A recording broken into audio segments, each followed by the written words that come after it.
নোৱাৰে এইটো সামৰিবলৈ দোহাই দি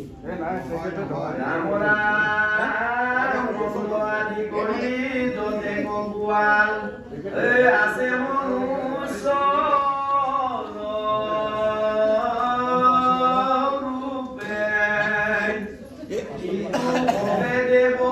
জানিবি নিশ্চয় কহিলো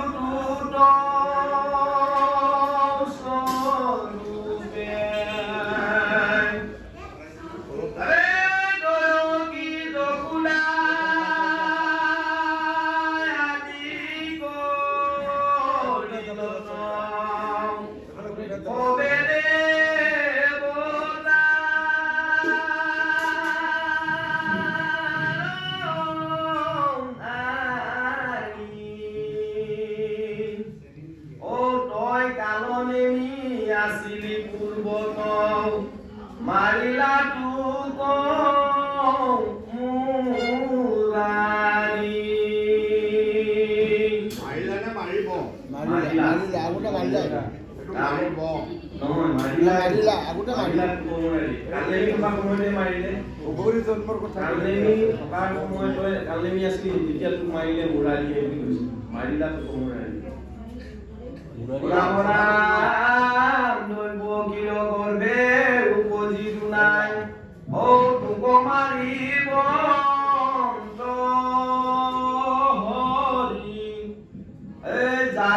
জ্ঞাতি বুলি আপুনি মানুহক সবেও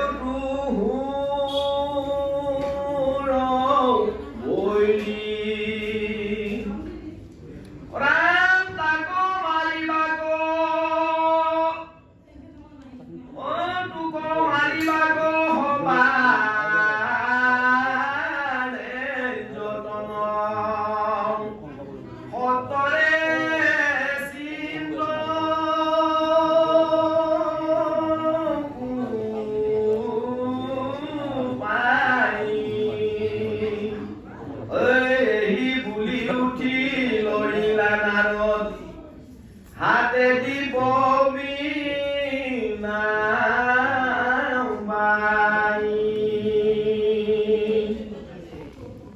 নারদর বাণী শুনিয়া কংসর ও মহাক্রুদ্ধে জ্বলি গলা বহু দেব কি ক আনি ঘরে লুহা লগাই বান্ধি থৈলাম কালনি কেতিয়া আছিলে পূৰ্বত পূৰ্বতে কৈছিল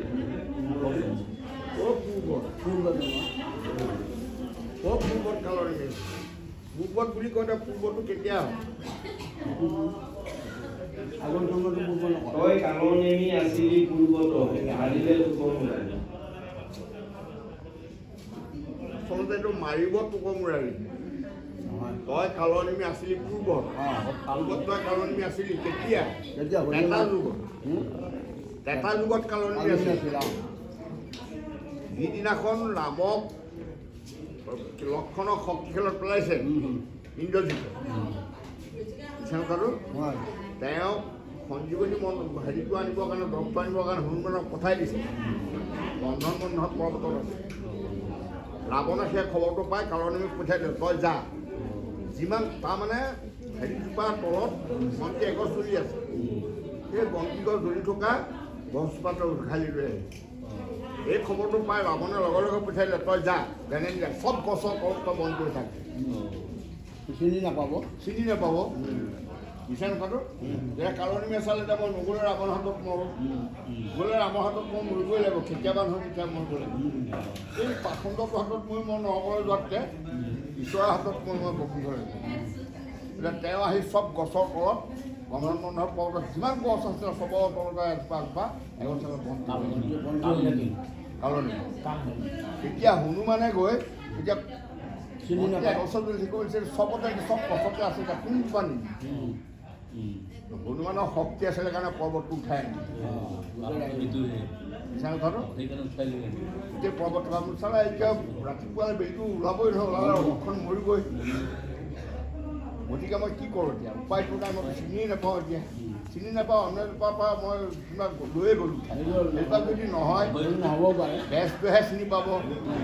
এতিয়া তেওঁ কি কৰিলে গোটেই পৰ্বতটোকে লৈ গৈছে লৈ অহাৰ পিছত তেতিয়া আনি তেতিয়া ওচৰত পেলাই দিলেহি তেতিয়া বেজক কৈছে তুমি নিজে চিনাকি হৈ লোৱা কিন্তু বেজটো আকৌ সেই ৰাৱণৰ তেওঁ হেৰি নহয় জানো তেওঁ চব চিনি পায় তেওঁ অলপ ফাঁকি দিব নোৱাৰে ৰাজমহৰ মায়াটো তেওঁ ধৰিব পাৰে তেতিয়া বৃক্ষজোপাৰ পৰা মানে দৰৱটো আনি পিনি ৰক্ষণক দিয়ে তেতিয়াই ৰামে প্ৰতিজ্ঞা কৰিছে আজি যদি হনুমান নোহোৱা হ'লে হনুমানৰ শক্তিটো নোহোৱা হ'লে পৰ্বতটো আনিব নোৱাৰো মোৰ ভাই মৰে গতিকে তোক মই মাৰিম সেই তেতিয়াই মাৰিম বুলি কোৱা প্ৰতিজ্ঞাটো এতিয়া আহি তই কালনিমি আছিল পূৰ্বত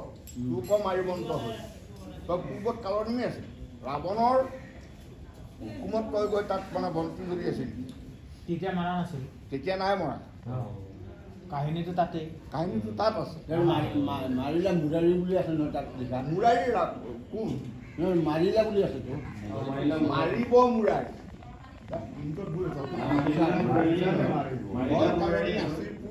কালদেৱী দৈত্যক কোনে মাৰিছিলে কালদেৱী দৈত্যক কোনে মাৰিলে ঈশ্বৰ কৃষ্ণই মাৰিছে কৃষ্ণ মাৰিলে নে ৰাম আৰু ৰামে মাৰিলে এটা যুগৰ অসুবিধা হয় এটা যুগৰ তিনিটা বৰ দাপৰ যুগত পালন কৰিছে কথাটো এটা ধোবাক প্ৰতিশোধ লৈছে ধোবাই কলংক দি তাক বনলৈ দিয়াইছিলে একেশ্বৰে ধোবাক মোক পিছলি কৰিব লাগে হয়নে নহয় হয় সেইটো হয় সেইটো তেতা যুগৰ হয় নহয় তেতা যুগৰ বদনামটো দিছিলে তেতা যুগত দাপৰ যুগত তাৰ চুকটো কৰিছে তেতা যুগত কালনিমি লক্ষণ বৰ্জনৰ সেই কাহিনীটোত দাপৰ যুগত তাৰ মুখ আৰু এটা আছিল মই পাহৰিলোঁ আৰু হেৰি এই হেৰি অংগদ অংগদৰ এটা বৰ দিছিলে অংগদে মাৰিম বুলি কৈছে বৰদান দিয়াই প্ৰথমতে বৰ নালাগে বুলিছে তাৰপিছত তই যদি দিয়াই দিলি তেনেহ'লে আৰু মইতো তুমি জানাই নহয় মইতো ক্ষত্ৰিয় জাতি মই প্ৰতিশোধ কৰিবলগীয়া মই বধ ল'ব লাগিব তেতিয়াহে মই বুজি পাম গতিকে তুমি যিপাত অস্ত্ৰই মোৰ পিতৃক বধ কৰিলা তোমাক সেইপাত অস্ত্ৰই যাতে মই তোমাক প্ৰতিশোধ ল'ব পাৰোঁ বোলা হয় এইটো মোৰ দৰকাৰী কথা এতিয়া নহয় কিন্তু দাপৰ যুগ সেইপাত অস্ত্ৰই কোনো নাই সেই তিনিটা দাপৰ যুগত আহি সেই অংগতে হৈছে ব্যাস বুজা কথাটো গতিকে ঈশ্বৰৰ মুখৰ বাণীৰে খোৱা সেইপাত অস্ত্ৰ তাক শিকি পেলাই দিলে যা চব শিল এটা পাই লৈ তাত বহি দিবি চব লোহাডাল আপোনাৰ হৈ গৈ শেষ হ'ব ঠিককৈ পেলাই দিব ঠিক পেলাই দিয়া কিবা বইল মাছৰ পেটত আহি পিনি ঈশ্বৰৰ ভৰি হয়নে বাৰু হয় আচ্ছা এতিয়া গগকী কোনহে ইয়াত গগকী আগত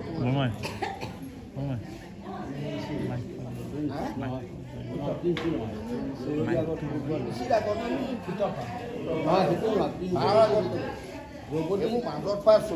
24টা কলাৰ অৱতাৰ সেইবিলাক এইবিলাক হৈছে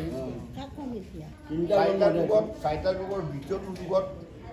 প্ৰথমটো যুগত হ'ল এটা যুগত কৈকেই আছে আহাৰ খাম বুলি কৈছে নহয় জংঘল আহি ইয়াত দৈৱকী হৈছে কৈকে দৈৱকী আৰু মোহিনীয়ে হৈছে সি যশোদাৰ সুমিত্ৰাই হৈছে মোহিনী লক্ষণৰ মাক মোহিনী সুমিত্ৰা হ'ল লক্ষণৰ মাক সেই সুমিত্ৰাই হৈছে মোহিনী সেই লক্ষণে সেই বৰুৱাম হৈছে ভাই এইজনৰ মই তোমাৰ মই মানে হেৰি হ'লোঁ ককাই হ'লোঁ অহা জন্মত যিটো জনা হ'ব মই তোমাৰ ভাই হয় গতিকে বৰুৱাম গৈছিলোঁ লক্ষণ যদি বৰুৱাম হৈছে নহয় গতিকে ৰোহিণী গৰ্ভত জন্ম লৈছিলে ৰোহিণীয়ে হ'ল সুমিত্ৰা বুজা কথাটো আৰু কৌশল্যাই হ'ল যশোদা বৰটো দিছিলে নহয় প্ৰথমতে বনৰ পৰা ঘূৰি আহি যাব লাগে কৌশল্যাৰ ওচৰত মাকৰ ওচৰত প্ৰথমতে বনৰ পৰা ঘূৰি আহি গৈছে কেঁকুৰীৰ ওচৰত মই চুম মাৰি কৈছোঁ দেই যাওঁতে তেতিয়া কেঁকুৰীৰ মোৰ নিচিনা এটা যদি পুত্ৰ মই পালোঁ বোলে হ'ব আই মই তোমাৰ লগত কৌশল্যাটো বৰ নাছিলে আহিলেই নহয় সেই 10 দিন গৰ্ভত জন্ম লৈ মই যি জ্বালা পালোঁ সেই জ্বালাটো তাইয়েই দিলে আকৌ তাই গৰ্ভতে তই জন্ম ল মই আই কিছু নাজানা নহয় বোলে কি গৰ্ভৰ যন্ত্ৰণাটো তেওঁ বুজি নাপালে কাৰণে তেওঁ তাক মোক তনলৈ দিম গতিকে অহা জন্মত তেওঁ গৰ্ভৰ যন্ত্ৰণা দিম কিন্তু স্তন মই তোমাৰ ক্ষমাৰে খাম তেওঁ গৰ্ভত জন্ম লোৱা মোৰ স্তন খাবা বোলে এইটো মোৰহে কথা চক্ৰবাদ অসুখ যদি 3 মাহতে তেতুচাপাতি ওপৰত মাৰিব পাৰে যুৱকী ঘৰতে থাকি কংস মাৰিব নোৱাৰে নেকি পায়নে নাই কংস কৈছে হেৰিয়া বসুদেৱত কি কৈছে এই মুহূৰ্ততে তুমি কেতিয়াবা লৈ যোৱা বকুলত গৰ্ভৰ যন্ত্ৰণাটো দিলাইছে আগৰ যুগত তেকুৱে যে যন্ত্ৰণাটো গৰ্ভৰ যন্ত্ৰণাটো পোৱা নাছিলে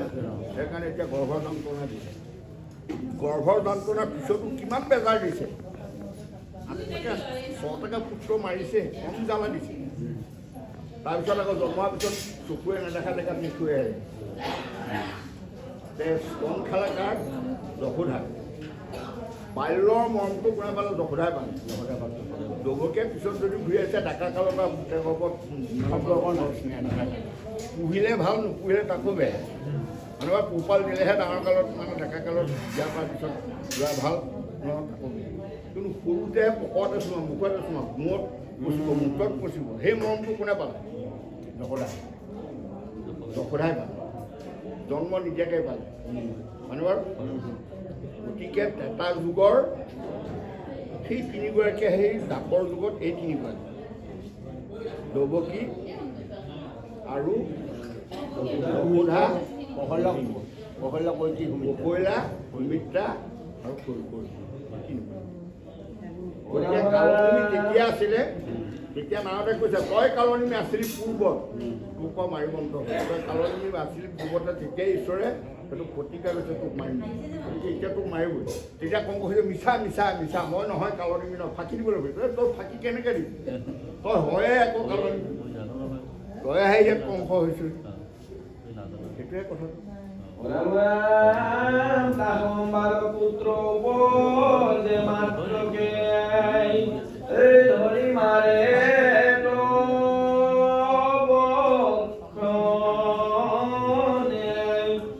পিতৃ মাতৃ ভাতৃ একোৱে নামানে নিদাৰু নৰা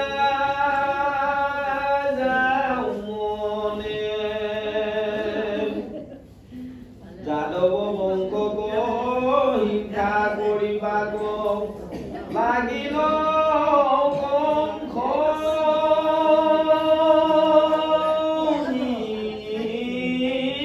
লাজ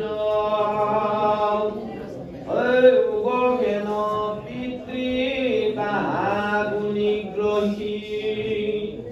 আপুনি মুঞ্জ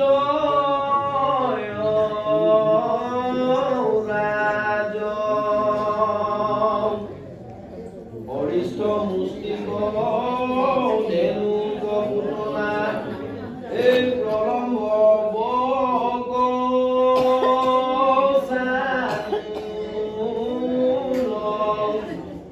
বান জৰাখণ্ড এক ঠাই হৈয়া যতে আনো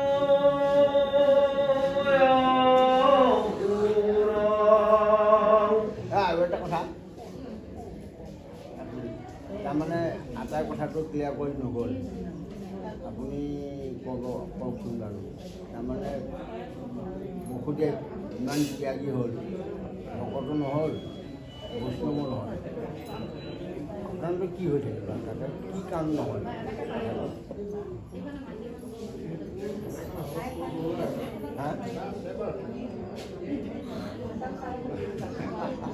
ঠিক আছে হ'ব দিয়ক জানো ধনক মাৰি লাগিলা ক্ৰোধ কৰি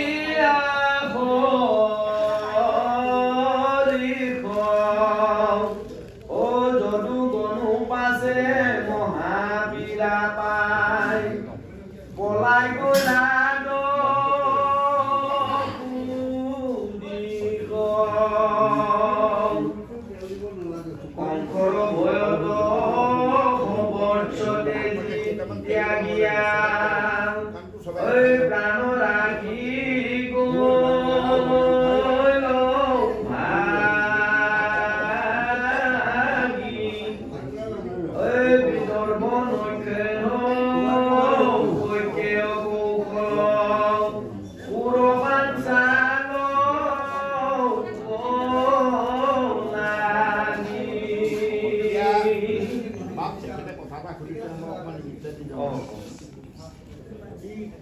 বসুদেৱে যে 6টা পুত্ৰ যে মুখা মাৰিলে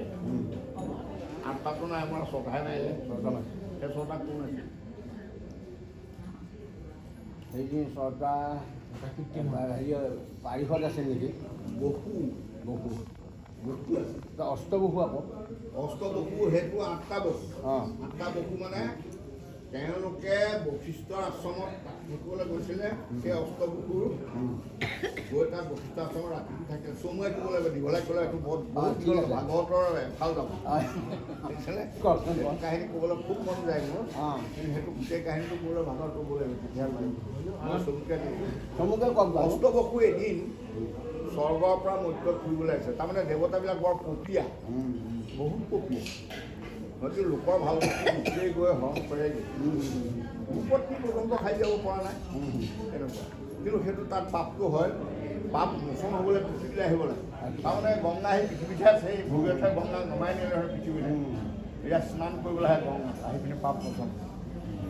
সেইদিনাখনে 8জন বসুৱে কিবা অপৰাধ কৰি তাৰপৰা আহিলে আৰু অপৰাধটো নকৰা মই সেই ক'বলৈ সময় নাই আহিল পৃথিৱীলৈ আহি এতিয়া আহি পাওঁতে সন্ধিয়া লাগে এতিয়া ৰাতিটো ক'ত থাকিব এতিয়া কাইলৈ দিনতহে স্নান কৰিম ৰাতি থাকিবলৈ তেওঁ চিন্তা চৰ্চা কৰি তেতিয়া দেখিলে গংগাৰ পাৰতে আছে বশিষ্ঠ আশ্ৰম বশিষ্ঠ মুনিৰ ওচৰলৈ গৈ পিনি ক'লে যে হেৰি নহয় ঋষিৰাজ আমি আহিলোঁ আজি আমি আপোনাৰ অতিথি হ'ব লাগে আপুনি আমাক ৰাখিবনে সন্ধ্যা তেতিয়া সাক্ষাৎ দামোদৰ আপোনালোক আহি ওলাইছে 8জনকৈ দেৱতা কিয় নাই থাকিব লাগে তেতিয়া আমাক চিনি পাইছে দেৱতা বুলি কোৱাৰ লগে আপুনি চিনি পাইছে পাইছে তেনে আমাক ৰাখিব হ'ব লাগে তেতিয়াহ'লে কওঁ শুনক আমিতো দেৱতা আমাক ৰাখিলে স্বৰ্গৰ সুখত ৰাখিব লাগিব স্বৰ্গৰ ভোগত ভোগাব লাগিব সেই কথাটো গতিকে যদি আপুনি স্বৰ্গৰ সুখত ৰাখি স্বৰ্গৰ ভোগত যদি ভোগাব পাৰে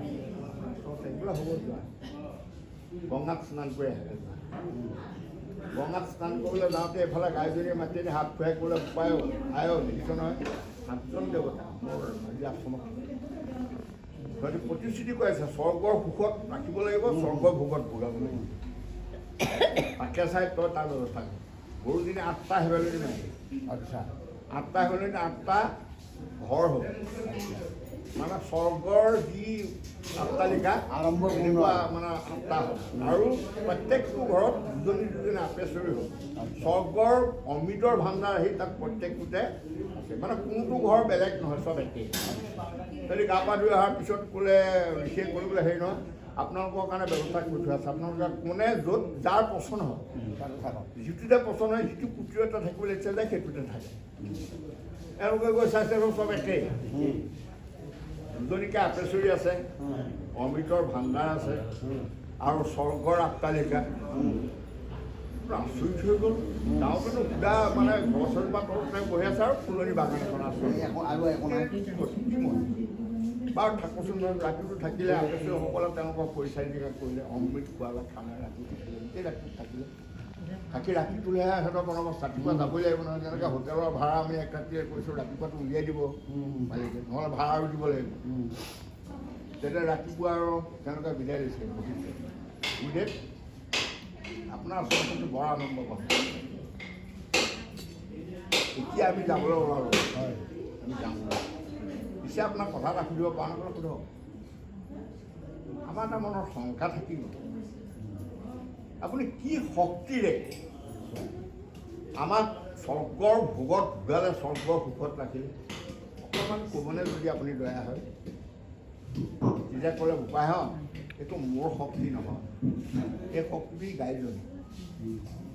এই গাইজনী সেইটো এই পুৰভী গাই তাইৰ শক্তিতহে মই কৰোঁ সিহঁতৰো ভাইলে দেৱতাবিলাকতো লোভিয়া ভাল বস্তু দেখিলে লাগেই নহয় গাইজনীয়ে যদি এনেকুৱা শক্তি আছে কথাটো স্বৰ্গৰ অট্টালিকা বনাই দিয়ে স্বৰ্গৰ আপেশ্বৰী সৃষ্টি কৰি দিলে আৰু স্বৰ্গৰ ভাণ্ডাৰ অমৃত আনি দিলে ইমান সুন্দৰ বস্তুটো যদি গাইজনীৰ পৰা হয় এজনী গাই ইয়াত কিয় থ'ম দেৱতাৰ বস্তু আমি লৈ যাম তেতিয়া ক'লে যে আমি লৈ যাম বোলে নাই নিব নোৱাৰিব বোলে তুমি নিদিলে আমি বৰাই এতিয়া বশিষ্ঠ চালৰ বুঢ়া মানুহ সিহঁতৰ কি শুদ্ধ গাইজনী গাই মানে হাত ঘূৰালে ঘূৰাই কিন্তু বাৰু চকু পানী তাই গাত পালে আৰু সিহঁতি 8টা দুষ্ট দেখিছনে দেৱতা মইতো মানুহে বুঢ়া মানুহ সিহঁতৰ দিব নোৱাৰোঁ গতিকে তোৰ শক্তিয়ে তই যি পাৰ কৰি দিয়ে পানীটো দিবই গাইজনে কোনোবা চকু পানীতে গাত পৰি গাইজনে ভাবিলে ইয়াতে যদি মই যুদ্ধখন কৰাওঁ গোটেই আশ্ৰমখন ধ্বংস হ'ব গতিকে যাওঁ নেকি গ'ল গৈ কিছু দূৰৰ যোৱাৰ পিছত গৰুজনে এটা হেম্বেলনি মাৰি দিলে সিহঁতি 8টাই 16টা দেৱতা সৃষ্টি হ'ল এটা দুটা সিহঁতৰ কষ্টধাৰী হৈ গ'ল হৈ ইহঁতৰ লগত যুদ্ধ হ'ল গতিকে গাইজনীয়ে সৃষ্টি কৰা এটা বিৰকো সিহঁতি বল নোৱাৰে দুটাই যেতিয়া ধৰিলে একেবাৰে ৰাম কীৰ্তন দিলে সিহঁতৰ হাড় মূৰ ভাঙি একেবাৰে গচকি সিহঁতক মানে পেপা কৰাই দিলে বান্ধিলে বান্ধিলে আঁঠুটাকে বান্ধি আকৌ সেই ৰছীডাল মানে বঘা পকাদি পকাই এডাল কৰিছে মানে গৰু এৰাল দিয়া নিচিনাকৈ কৰি এটা খুটিতে বন্ধা নিচিনাকৈ এডাল কৰি পিনি গৰুজনী মুখত লগাই দিলে সিহঁতিতো আৰু এতিয়া সিহঁতি মানে হাত ভৰি বন্ধাৰ একো উপায় নাই লৰচৰ হ'ব নোৱাৰা হ'ল আৰু তেতিয়া গাইজনীয়ে ক'লে যেতিয়া তুমি লৈ যোৱা গায়ে ৰছীডাল কামোৰ মাৰি ধৰি চুচুৱাই লৈ এতিয়া গৈ আছে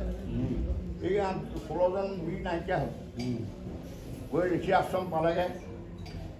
পাই ঋষি আশ্ৰম পোৱাৰ লগে লগে ঋষি দৌৰি আহিছে বা তোৰ শক্তিয়ে তই দেৱতাগালক এনেকুৱা শাস্তি দিলি দেহি তহঁতৰ মৰম নালাগিল ঋষিয়ে আহে মৰম কৰি আকৌ সিহঁতক এৰুৱাই দিছে পঢ়া খুলি এৰুৱাই দিছে ঋষিয়েতো জানিয়ে আছে নহয় গোটেই কাহিনী এৰুৱাই দিয়াৰ পিছত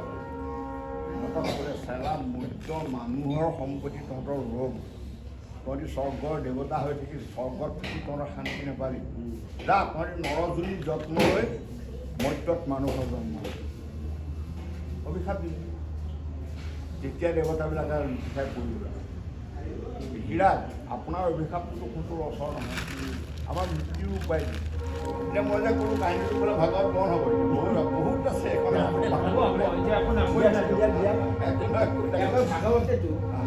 ভাগৱতে তেতিয়া ক'লে আমাৰ মৃত্যুৰ উপায় দিয়ে তেতিয়া বশিষ্ঠই ক'লে যে মইতো নিজে সাপ দি নিজে মুক্তি উপায় দিবলৈ সাপটো মোৰ গাঁঠা লাগিব তেতিয়া ক'লে মই তোমাক মুক্তি উপায় দিব নোৱাৰোঁ যদি মুক্তি উপায় বিচাৰিছা তুমি গংগাৰ ওচৰলৈ গংগাৰ ওচৰত গৈ তোমালোকে তাৰ গংগাই যদি সন্তুষ্ট হ'ব হয় মুক্তি দিব আঁঠুতাই গৈ গংগাৰ ওচৰত আৰু কৰি দিলোঁ ইয়াত কান্দি কাটি একদম স্তুতি কৰোঁতে কৰোঁতে গংগা আহি পালেহি আৰু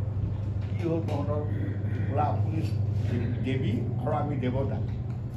আমি লোভত পৰি বশিষ্ঠৰ শাপগ্ৰস্ত হ'ল আমি নৰজনীত জন্ম ল'ব লাগিব গতিকে নৰজনীত জন্ম লৈ আমি পৃথিৱীত নৰ হৈ থাকিব লাগিব দেৱতা আমাৰ স্বৰ্গস্থ হ'ল গতিকে আপুনি কিবা কৰিলে আমাক উদ্ধাৰ কৰিব পাৰে গতিকে আপোনাক আৰু আমি স্তুতি কৰিছোঁ আপুনি সন্তুষ্ট হওক আমাক মুক্তি দিয়ক এতিয়া গংগাই ক'লে তহঁতৰ মুক্তি দিবলৈ গ'লে মই এতিয়া নৰজনীতে তহঁতক জন্ম ল'বলৈ দিছে মইতো দেৱী হৈ থাকিলে তহঁতি জন্ম হ'ব নোৱাৰ মই মানুহ হ'ব লাগিব আৰু মই মানুহ হ'লে বিয়া হ'ব লাগিব মানুহৰ ঔৰসতে তহঁতি জন্ম হ'বি গতিকে মই মানুহলৈ বিয়া হ'বলৈ যাওঁতে মইতো জাহা তাহা পূজনীয়া মগনীয়া ভিক্ষাৰী চোৰ ডকাইত এটা মই ঘৈণীয়েক হ'বগৈ নোৱাৰোঁ মই এজন সাধুবোৰ বিচাৰিব লাগিব বিচাৰি যিজনৰ লগত মোৰ বিবাহ হ'লে তহঁতক মই তেওঁৰ ঔৰসত তহঁতে আৰু মোৰ গৰ্ভত জন্ম লৈছে সেই মানুহজন মই প্ৰথমতে চিলেক্ট কৰি লোৱালে তহঁতে অৱস্থা তেতিয়া মই তহঁতক উদ্ধাৰ কৰিম তেতিয়া সিহঁতে ক'লে হ'ব আৰু মাতি আপুনি মাত্ৰ উদ্ধাৰ কৰিলেই হ'ব এতিয়া গংগাই আৰু বিচাৰি চাই আছে চাই থাকোঁতে ইফালে হস্তিনাৰ ৰজা 61 ৰজা যুৱৰাজ যুৱক মই পিতৃ মাতৃ বংশৰ কথাবোৰ কৰিব লাগিব বাদ দি দিলোঁ শান্তনু ৰজাই মৃগয়ালৈ আহিলে বিজুবনখন গংগাৰ পাৰত মৃগয়া ক'লে আহোঁতে গংগাৰ চালে যাওঁ বৰ পাৰিব হস্তিনাৰ 61 তেওঁ ধাৰ্মিক ৰজা তেওঁলৈ বিয়া হ'লে মোৰ কোনো কৰ্তৃত্ব নষ্ট নহয় গতিকে তেওঁ সাক্ষাতত দেখা দিলে তেওঁতো যুৱৰাজহে ডেকা মানুহ গংগা দেৱী শ্ৰীচেহেৰা দেখিলেই মোহ যোৱা বিজুবনলৈ যাওঁতে বিজুবনখন গংগা পাৰত হাতৰ পৰা দেখা পালে একেবাৰে জিলিকি আছে এনেই গংগাৰ ওচৰ চাপি গ'ল গৈ সুধিলে তুমি কোন বোলে মই দেৱী গংগা কি হ'ল কিয় মোক বোলে তোমাক দেখি তোমাক মানে মোৰ মন প্ৰাণ আলোকিত হৈ গৈছে গতিকে তুমি যদি মোৰ বিবাহৰ প্ৰস্তাৱটো গ্ৰহণ কৰা মই বিবাহ এতিয়া গংগাই ক'লে মই তোমাক বিয়া হ'ম এটা চুক্তিত বিয়া হ'ম তুমি যদি মোক বিয়া কৰিব বিচাৰিছা মই বিয়া হোৱাত মোৰ কোনো আপত্তি কিন্তু এটা চুক্তিতহে মই বিয়া হ'ম কি চুক্তি তোমাৰ ঔৰসত মোৰ গৰ্ভত যিমান সন্তান জন্ম হ'ব তোমাক মই মুখনে দেখোঁ তাৰপিছত সন্তানটো মই অন্তঃপুৰত কি কৰোঁ সেইটো মোৰ দায়িত্ব যিদিনাই তুমি সন্তানৰ ওপৰত তোমাৰ দায়িত্ব তুমি মানে ল'বলৈ বিচাৰিবা সেইদিনাই তোমাৰ পৰা মই বিবাহৰ প্ৰস্তাৱ উঠাই ল'ম এতিয়া শান্তনে চালাই তাই বুলি মোৰ মাইকীয়ে হয় মোৰ ঔষধ গৰ্ভত জন্ম তাই গৰ্ভত জন্ম হোৱা সন্তানকেইটা তাই পোহপাল মোক কি আনিব মোৰহে পিতেক হৈ থাকিব সেইকেইটা তাই তোমাৰ প্ৰতিপাল কৰক হ'ব বুলি কৈ দিলে হ'বতো বোলে হ'ব চুক্তি কৰিছা বোলে কৈছোঁ যিদিনাই তুমি পুত্ৰ স্নেহ দেখুৱাবা সেইদিনাই কিন্তু মই বিবাহ প্ৰস্তাৱ উঠাই দিম হ'ব বোলে বিবাহ হৈ গ'ল মই বহুত চমুৱাইছোঁ দেই বিবাহ হৈ গ'ল ঘৰ পালেগে প্ৰথম সন্তান জন্ম দেখুৱালে মোক তোমাৰ নিচাই দেখিছানে কিমান ধুনীয়া চালে যে শান্তনে যাওক আপুনি যাওক আমাৰ এখেতে মোক এইফালে যাবলৈ কৈছে দেই নাজানো দেখুৱালে মহাৰাজ চাওকচোন এইটো কিমান ধুনীয়া আপোনাৰ চিছে একে ভিতৰলৈ লৈ গ'ল ৰজাও পকতে গ'ল মাত বোল নাই কৰা মাত বোল কৰিলে দিগদাৰ হ'ব নহয় ভিতৰলৈ লৈ গ'লে ৰজাও পাছে পাছে গৈ আছে গৈ পিছফালে দুৱা ওলাই দেখুৱাকৈ গংগা পাই দিলে গংগালৈ লৈ গংগাত পোৱাৰ লগে লগে সেইটো বহু ওপৰলৈ গৈ গুচিয়ে গ'ল নহয় দেৱতাহে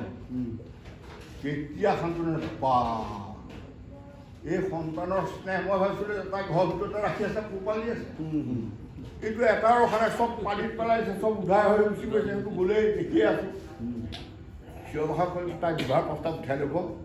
এটা হ'লেও মই সন্তান ৰাখিব লাগিব সেই 8 নম্বৰটো 8 নম্বৰটো জন্ম হ'ল হোৱাৰ পিছত দেখুৱালেগে মুখখন চালে চাই গ'লে মহাৰাজ আপোনাৰ আপোনাৰ চিন্তা হয় এই বুলি কৈ যাবলৈ হ'ল বোলে ৰ'বা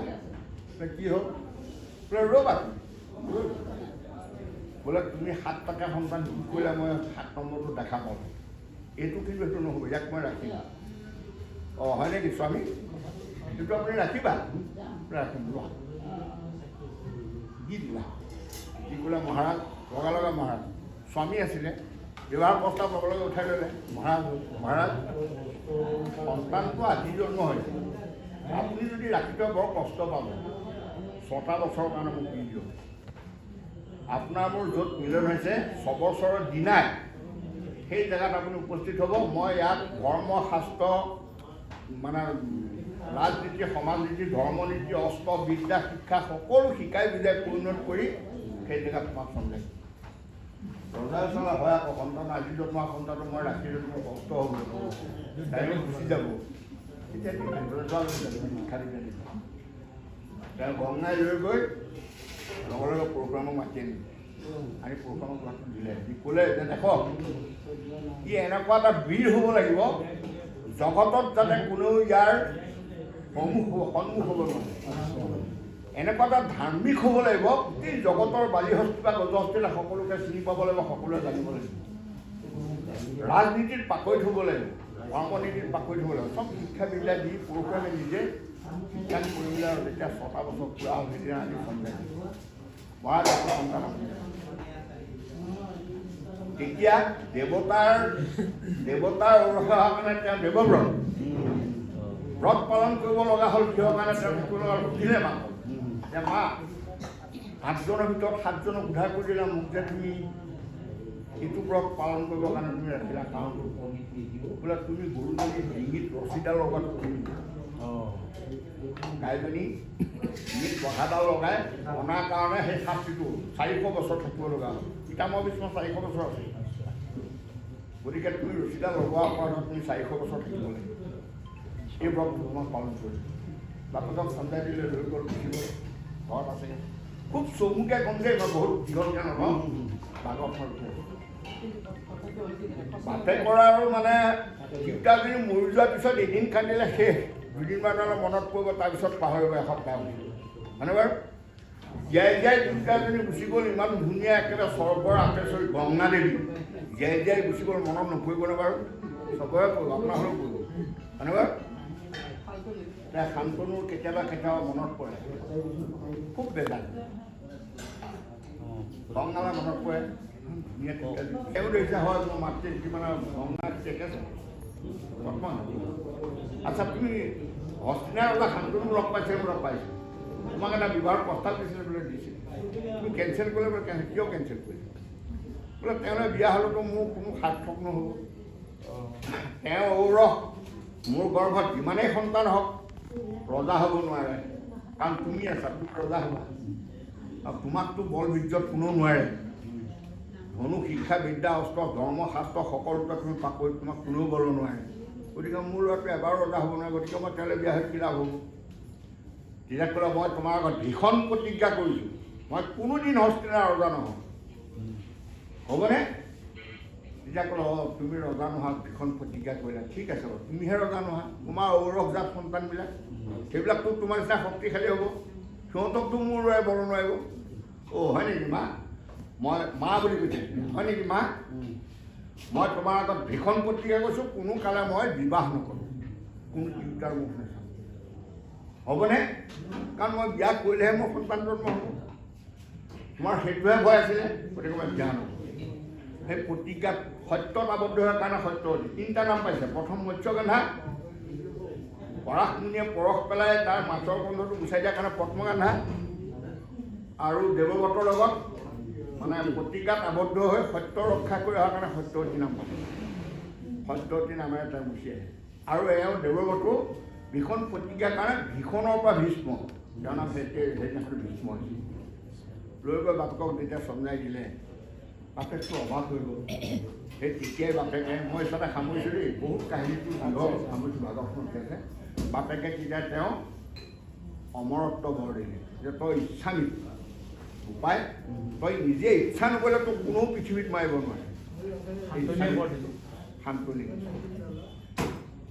কৰো। কেতিয়াবা বাকীখিনি যদি পাৰোঁ আপোনালোকক যদি কোৱাৰ সুযোগ থাকে, মৎস্যগন্ধাৰ কাহিনীটো থাকি গ'ল, আৰু পদ্মগন্ধাৰ কাহিনীটো বহুত দীঘল, মই চমুৱাই কৈছোঁ, ভাগৱতখন উঠে থাকে কথাটো আছে দৈৱকীৰ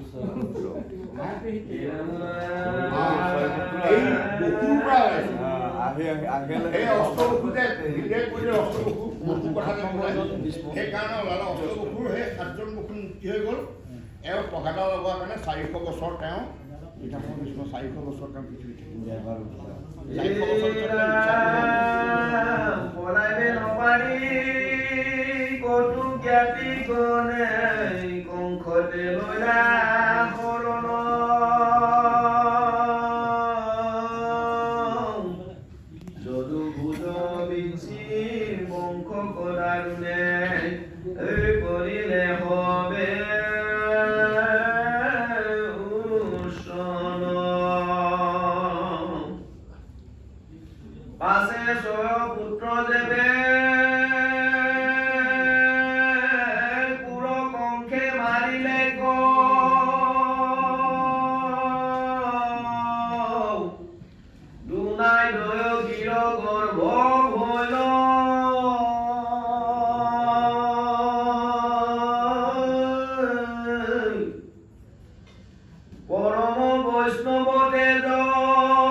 তাৰমানে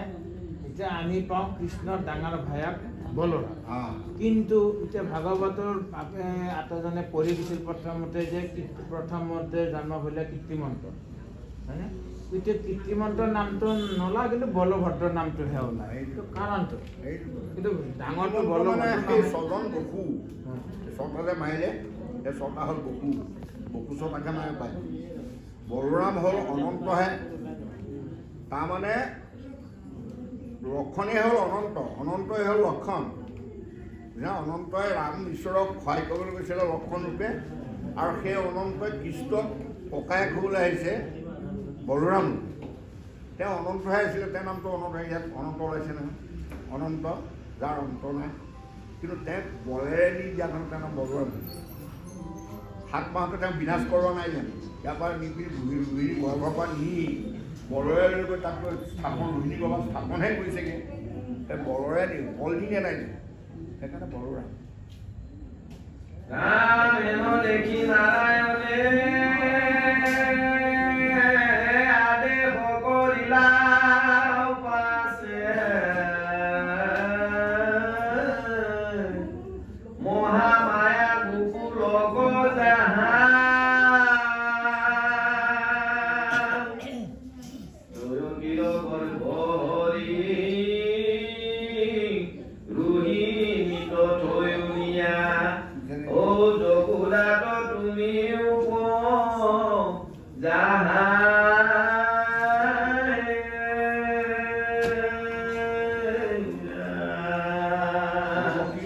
হৰণ কৰি হৰি মানে হৰণ কৰি ৰোহিণী গৰ্ভত স্থাপন কৰা। আৰু তুমিও গৈ যশোদাৰ ঘৰত মহামায়াৰ ৰূপে তুমি আমিও সাক্ষাতে গয়া দয়কিত উপজীবু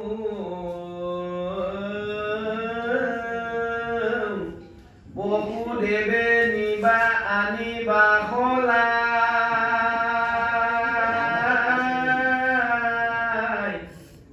দুৰ্গা ভদ্ৰা কালী আদি হইবে তোমাৰ নাম, ও থাকি বালু কৰ পূজা খাই।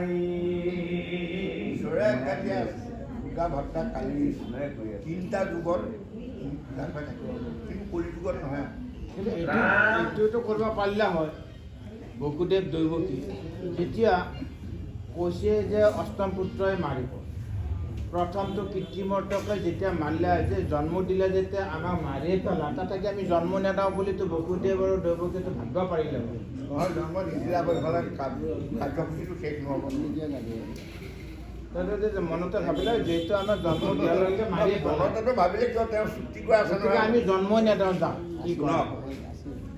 চুলিকোচাত ধৰি থাকোঁতে প্ৰথমতে মই সেইকাৰণে উলিয়াইছিলোঁ, চুলিকোচাত ধৰি থাকোঁতে বসুদেৱে চিন্তা কৰিলে কি উপায়েৰে মই কৰ্মখৰ হাতৰ পৰা দৈৱকীক মই উদ্ধাৰ কৰিম। প্ৰথমতে উপায়টো চিন্তা কৰিছে, কৈছে তেওঁতো ৰজা, তেওঁ মই ভবা উপায়টো তেওঁ মানিব লাগিব নহয়, মনা উপায় এটা ক'লেহে মানিব, নহ'লেতো ৰজাই নেমানিব নহয়। সেই উপায়টো চিন্তা কৰিলে,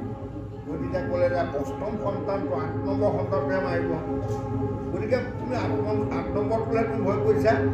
প্ৰথমটোৰপৰাই মই তোমাক দি থাকিম, তুমি চিন্তা নকৰা, তোমাৰ নিজাতে বধ কৰিব। সেইবুলি যেতিয়া প্ৰতিশ্ৰুতি দিলে তেতিয়া ৰজাই মানি ল'লে নহয়।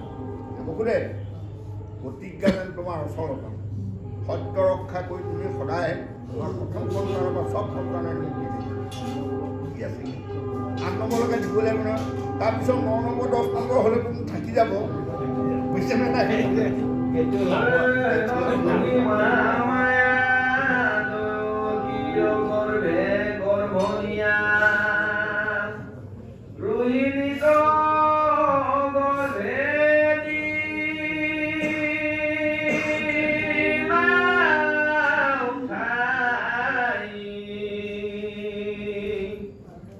পাছে নগৰীয়া লোকে অন্যে কহে কথা, দয়কীৰ গৰ্ভ ভৈলা শ্ৰাৱণ, অনন্তৰে দেৱ হৰি ভকত ভয়হাৰী, ও বসুদেৱ মনে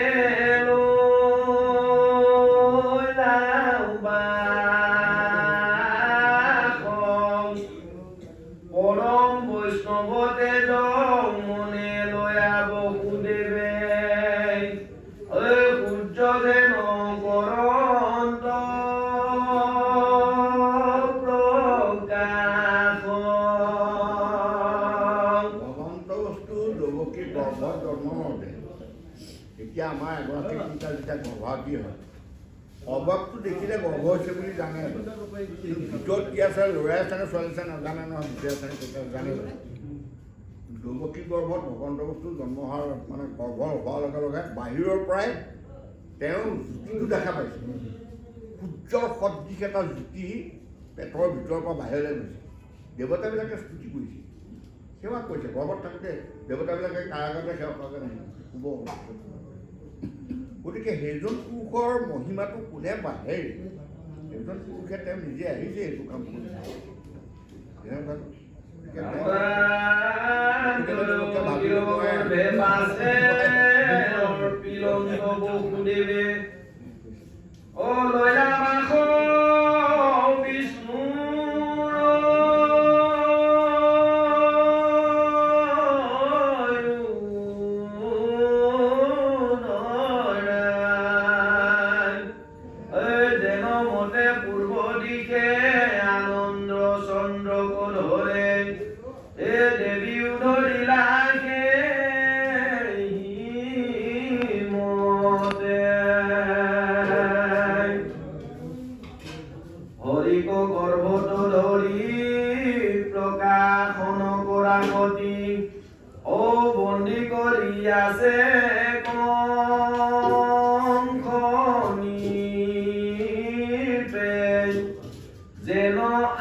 বাহিৰৰ পৰাই কংসই দেখা পালে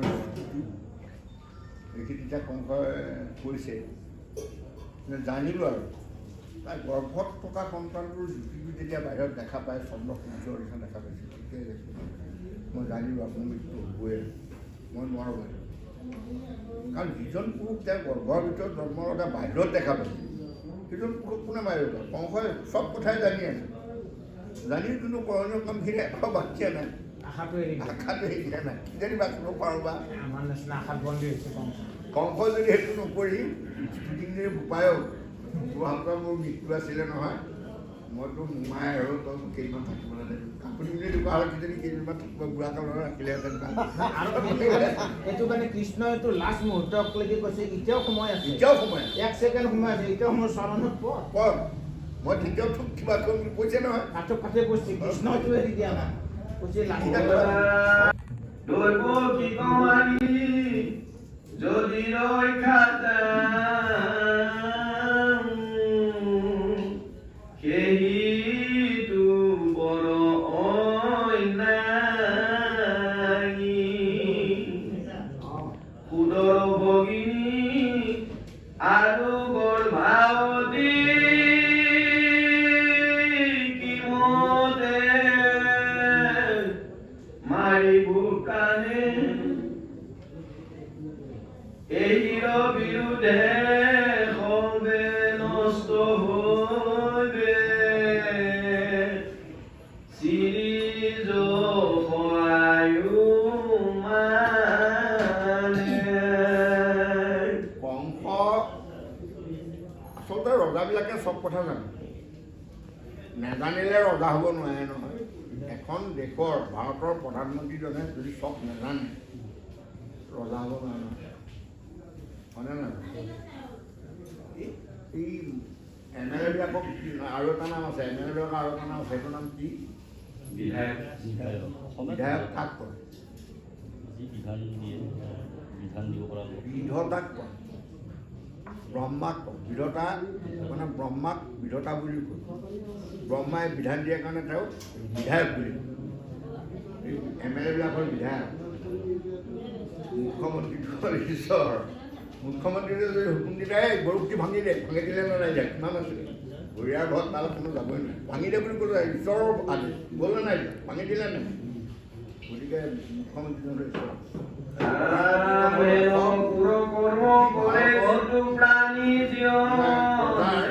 ঈশ্বৰ যি হুকুম দিয়ে তাকে কৰোঁ মানে কথা গতিকে কংসই চব জানি কংসই কি কথাটো কৈছে দিছিলে তাই গৰ্ভত মায়া নাহি জন্ম ল'লে মোৰ মৃত্যু হ'বই কি কৰোঁ উপায় কি কৰোঁ তাইক যদি মাৰোঁ সেইটোতো মোৰ মহাপাপ হ'ব আগতে আকৌ মাৰিবলৈকে ধৰিছে কাটিব লাগিবলৈকে ধৰিছিলে এতিয়া কৈছে তাইক যদি মাৰোঁ সেইটো মোৰ মহাপাপ হ'ব এনেই তিৰি তাতে গৰ্ভাৱতী পিছত আকৌ তাই মোৰ ভগিনী এই তিনিটা পাপে পাব মোৰ কিমান চিন্তা কৰিছে পিছৰখিনি কথা তাৰ আৰু ৰাম ৰাম হেনো পুৰ কৰ্ম কৰে যিটো প্ৰাণী জীয়ন্তে মোৰা কি জনা অ যিয়ে মানে তাক লোকে সপিবে পুঞ্জীবে মৰি যাত উপযোগ হৰি মাৰি বহু ধৰি থাকো অপেক্ষা কৰি হেন মনে গুণী ৰহিলা গৃহত বয়ে নিদ্ৰা পৰি হৰি মৃত্যুক দুজনে মাতিলে কোন দুজনে মাতিলে সেই মৃত্যুক কংস আৰু ৰাম কংস আৰু ৰাম পৰীক্ষিত আৰু কংস ৰাৱণে মৃত্যু তাৰ সেইটো ধি উদ্ধাৰ হোৱা কাম কৰিলে ৰাৱণ যমৰ নগৰলৈ গৈছিলে তাত মিঠাতেল উতলাই থকা দেখি সুধিলে এইটো কি বোলে এইটো সেই লংকা যে ৰাৱণ তাক আনিবলৈ ইয়াত পেলাবই লাগিব উতলা কাটি হা তাক ইয়াত পেলাবই কি মই ৰাৱণ বুলি কোৱা নাই হা তাক আনি ইয়াত পেলাবলৈ ইয়াত পালোঁ বোলে তাই ইয়াত নেপেলোৱা কিবা উপায় নাই নে বোলে আছে উপায় এটা ঈশ্বৰৰ গাত হাত দিব লাগিব সি যদি কেনেবাকৈ ঈশ্বৰৰ গাত হাত দিব পাৰে তেতিয়াহ'লে সি ইয়াত পৰা উপায়টো তাৰ ইয়াত নপৰাকৈ বাচিব তেতিয়া সেই সিদ্ধান্ত ল'লে ঈশ্বৰৰ গাত মই কেনেকৈ হাত ঈশ্বৰৰ ঘৈণীয়েকক হৰণ কৰি দিলে ঈশ্বৰে মোক মাৰিব সেই চিন্তাকৰণ কৰি দিলে এইবোৰ ডাঙৰ কাহিনী আছে দেই এইবোৰ গতিকে